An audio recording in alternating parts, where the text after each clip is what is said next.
আসসালামু আলাইকুম। আমরা চতুর্থ শ্রেণীর বিজ্ঞান বই করছিলাম। তো আজকে আমাদের ৮ পৃষ্ঠার থেকে করার কথা। তো চলো শুরু করা যাক। প্রাণীর জীবনচক্র। আমরা উদ্ভিদের জীবনচক্র সম্পর্কে জেনেছি।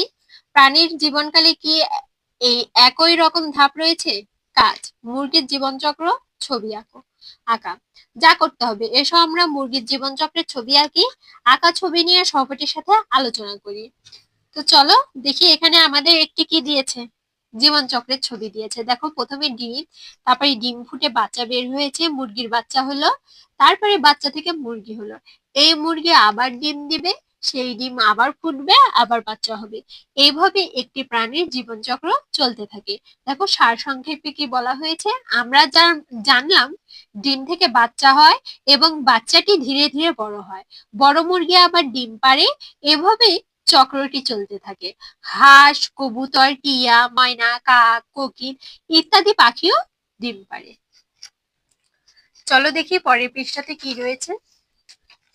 এখানে আমাদের কি বলেছে, উদ্ভিদ ও প্রাণীর জীবনচক্রের তুলনা। যা করতে হবে, নিচে একটি মরিচ গাছ এবং মুরগির জীবনচক্রের ছবি দেওয়া হলো। আবার বলেছে ছবি দুটি ভালোভাবে পর্যবেক্ষণ করি। দেখো, এই দুটি ছবি কিন্তু আমরা আগেও পর্যবেক্ষণ করেছি।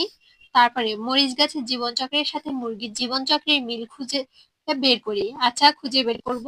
তারপরে কাজটি নিয়ে সহপাঠীদের সঙ্গে আলোচনা করে নিচের ছকটি পূরণ করি। তারপরে নিচে আমাদের একটি ছক দিয়েছে, তো চলো আমরা সহপাঠীদের সঙ্গে আলোচনা এবং নিচের ছকটি পূরণ করে নিই। দেখো, আমি পূরণ করে নিয়েছি, লিখে নিয়েছি। কাজটি নিয়ে সহপাঠীর সাথে আলোচনা করে নিচের ছকটি পূরণ করি। আলোচনা। কাজটি নিয়ে সহপাঠীদের সাথে আলোচনা করলে আমরা বলবো মরিচ গাছ আর মুরগি দুটোই জীবনচক্র একইভাবে ঘুরে আসে। মরিচ গাছ বীজ থেকে অঙ্কুরোদ্গম হয়ে চারা হয়, তারপর বড় হয়ে পূর্ণাঙ্গ গাছ হয়। গাছে ফুল ফল ধরে এবং ফলের ভেতর আবার বীজ হয়। অন্যদিকে মুরগির ক্ষেত্রে ডিম ফুটে বাচ্চা মুরগি বের হয়, বাচ্চা বড় হয়ে পূর্ণাঙ্গ মুরগি হয় এবং পূর্ণাঙ্গ মুরগি আবার ডিম পাড়ে। তাই আমরা সিদ্ধান্তে পৌঁছালাম যে উদ্ভিদ ও প্রাণী দুটোই জন্ম বা শুরু, বৃদ্ধি, পূর্ণাঙ্গ হওয়া, বংশবৃদ্ধি, আবার নতুন বীজ, নতুন জীবন, এই নিয়মে জীবনচক্র সম্পূর্ণ হয়। তারপরে আমাদের বইয়ে কি ছিল, একটি ছক ছিল। এই যে এই ছকটি আমরা পূরণ করেছি। তো চলো দেখি ছকটি।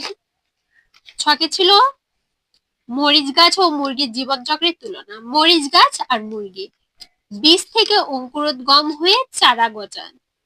আর মুরগিতে কি হয়, ডিম থেকে ডিম ফুটে বাচ্চা মুরগি বের হয়, তারপরে চারা বড় হয়ে পূর্ণাঙ্গ গাছ হয়, ফুল ফল ধরে এবং ফলে আবার বীজ হয়, আর বাচ্চা হয়ে পূর্ণাঙ্গ মুরগি হয়, তারপর আবার ডিম পাড়ে। তো আমরা বুঝতে পারলাম মরিচ গাছ এবং মুরগি প্রায় একই নিয়মে জীবনচক্রে ঘুরতে থাকে। তারপরে দেখো, জন্ম থেকে মৃত্যু পর্যন্ত সকল জীব একটি নির্দিষ্ট জীবনচক্র অতিক্রম করে। জীবের জন্ম হয়, এরা বৃদ্ধি পায় ও বংশ বিস্তার করে, এক সময় এদের মৃত্যু হয়। উদ্ভিদ ও প্রাণীর জীবনচক্রে বিভিন্ন ধাপের মধ্যে মিল রয়েছে, যেমন উদ্ভিদের বীজ এবং মুরগির ডিম। ডিম অথবা বীজ যথাক্রমে মুরগি বা উদ্ভিদের জীবনচক্রের শুরুর ধাপ। কিন্তু মানুষ, গরু, ছাগল, কুকুর, বিড়াল ডিম পারে না, তারা সরাসরি বাচ্চা দেয়। এই বাচ্চা থেকেই তাদের জীবনচক্র শুরু হয়। তবে বাচ্চার জন্ম দিলেও এদের জীবনে ডিমের ভূমিকা রয়েছে।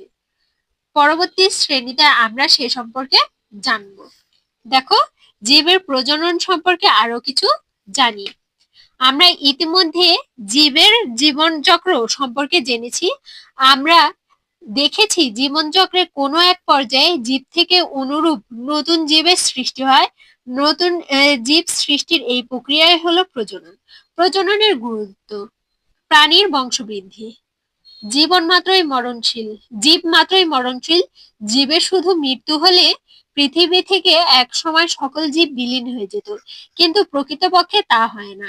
একদিকে জীবনচক্রের শেষ পর্যায়ে জীবনের যেমন মৃত্যু ঘটে, তেমনি অন্য কোনো পর্যায়ে প্রজননের মাধ্যমে তার মতো আরেকটি জীবের জন্ম হয় এবং এরা সংখ্যা বাড়ে। প্রজনন হচ্ছে এমন একটি প্রক্রিয়া যার মাধ্যমে জীব তার প্রতিরূপ সৃষ্টি করে। ভবিষ্যতে বংশধর রেখে যায়। এভাবে বছরের পর বছর জীব নিজের পরিবেশে টিকে আছে।